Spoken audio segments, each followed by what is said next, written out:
What's going on, team? Acquisitions Lou here today with Joel as always. Yes, sir. Here for another one. Story time, guys. We just lost out on a potential $200,000 to $300,000 land deal. Yeah, it was a fire damaged house on like 3 acres. So stay tuned for story time as always. Don't forget to like this content, subscribe. If you have deals, comment. If you want a JV, let's work together as always. How did we lose out on this deal? Yeah, let's talk about it. So we got this lead inbound, fire damage, and sometimes you're going to come across some unique properties. We've come across fire damaged lake houses, and the seller had an open insurance claim. So he wanted to sell, but he needed help with the insurance because he said they just wouldn't respond to him or they're playing games. So as good real estate investors in our niche, we know exactly how to help them. So we said we can help you and we'll step in, we'll deal with the insurance company, and we did. It took a couple months and we were able to get him like over 200, about $250,000. His mortgage paid off and he got $250,000 in his pocket. So now this is a win. I'm like, yes, this dude gonna love us and he gonna give us a deal. And he did.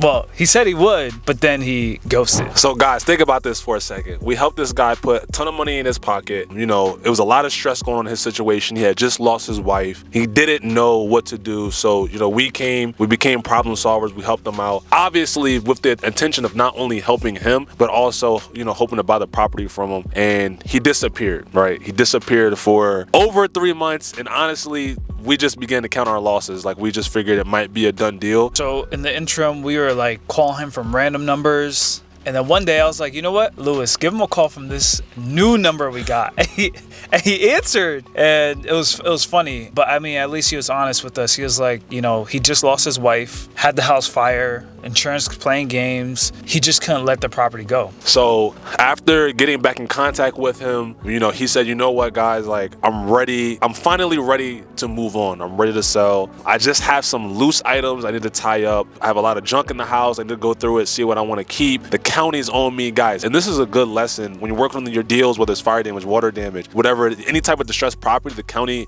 is gonna come after you. They're gonna place liens on the property. This seller ended up having over $20,000 of liens on the property. So he said, I feel responsible for this, right? Like, we offered as part of our service to help him out, just to get organized with the liens. Lou, we didn't offer. We begged him. To let us help him. And we're like, we're specialists. Look at our reviews. Didn't work. Right. And I just want to paint a picture for you guys. This is going on 3 weeks. I'm speaking to him once a week for about 2 hours a week for 3 weeks, telling him, really just saying, hey, let us take this load off your shoulders, right? Like, you have junk in the house, we'll help you organize it, we'll help you clean it out, right? You have liens, we'll help you talk to the county. Like, whatever it is, we're here to help you. So, 3 weeks of that conversation, and we ended up getting a phone call. This is fresh off the press, actually, just a few days ago. And unfortunately, he told us that due to the pressure, county called him one day and said, you got to figure something out now. And we found out, he called me, he said, hey, I have some news for you. I ended up actually going and selling my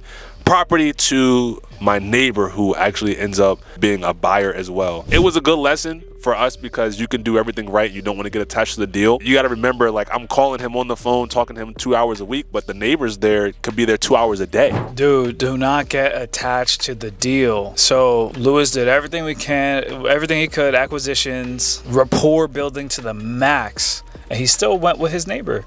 Right? So sometimes as virtual wholesalers, as virtual investors, you're going to lose a deal to someone who's local, right? The buyer, they knew his family. So Yep. I don't know. My honest opinion is, like, he knew the situation. He knew our offer. He knew we were the highest offer. We offered like 150. The ARV was like probably $1 million, right? So we were going to make a killing on it. So he offered a little bit more, and he just took advantage of the situation. He said, hey, I'll help you get the cars out. I got a tow truck. I'll do this. I'll do that. And he would walk over to a property and actually see him in person. So we did lose a deal. We're still in talks with the seller now, right? You never know. Lending could fall through for these guys. Things could change. So you just don't want to get attached to a deal. Just be the problem solver in your space, because you never know. He might refer someone in the future, right? So not all is lost. There's a lesson to learn. Exactly. Lessons to learn.